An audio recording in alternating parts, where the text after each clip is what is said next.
Lucas was just 3 days old when the surgeons came to see me. They spoke quietly and gently, but the news they brought me was anything but gentle. The tests had confirmed that Lucas had a diaphragmatic hernia. There was a hole in the muscle separating his chest from his abdomen. His tiny bowel had moved upward into the space that was meant for his right lung, and even his heart had been pushed over out of place. Everything needed to be corrected, and soon. I sat in my wheelchair beside his incubator, trying to process their words. Lucas looked so peaceful in the incubator. He was so small, his tiny body supported by machines and tubes. And yet, inside him, things were not where they belonged.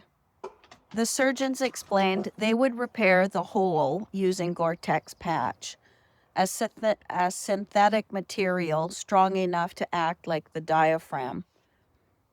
It was a delicate surgery, apparently, one that would take several hours. My husband at the time stood beside me, his hand on my shoulder. We listened as the doctors explained the risks, the possibilities, and the hope. I wanted to ask thousands of questions, but only one truly mattered. Will he be okay? They were honest. They couldn't promise perfection, but they told us they had done this surgery before and were comfortable with it. Lucas would be in the best hands possible. So I tried to place my fear in their capable hands. The hours leading up to this surgery felt like an impossible countdown moment. I couldn't hold Lucas in my arms. I could only whisper my love to him through the plastic of the incubator and stroke his tiny fingers through the holes. I told him to be strong, to keep fighting. I told him I would be waiting for him when he was done. And even though he couldn't answer, I believed that he could hear me.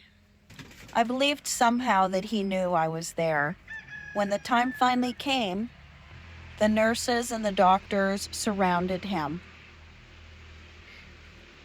They adjusted his tubes, checked his ventilator, and carefully lifted him into the transport incubator that would carry him to the operating room. I watched them wheel him away, feeling as though a piece of my heart had gone down that hallway with him. The waiting room outside the surgery was silent, heavy. Other parents sat quietly with worried eyes and anxious hands, each one carrying their own private fear. My husband at the time and I barely spoke. Words felt too small, too fragile to hold the weight of what we were feeling.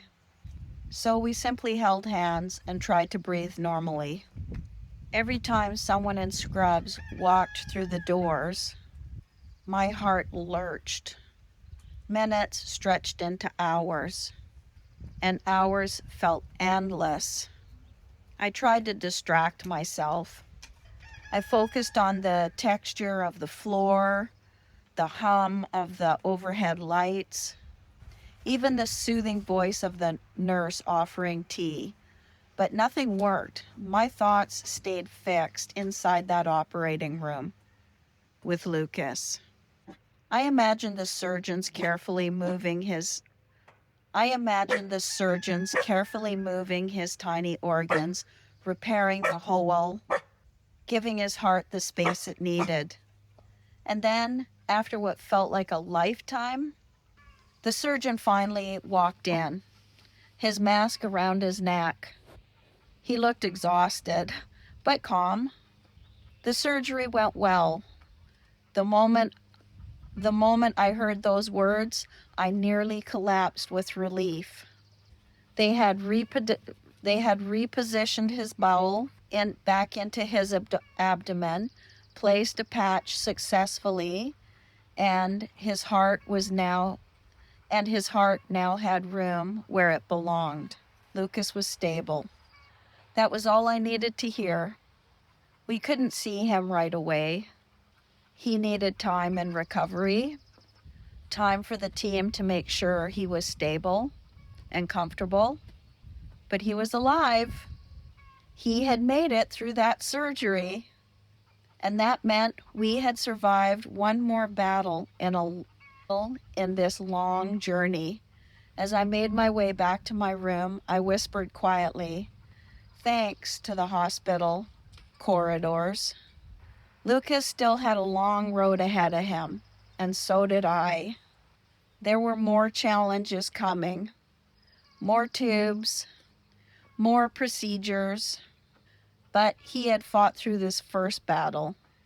And somehow that gave me the strength to believe he could fight through anything.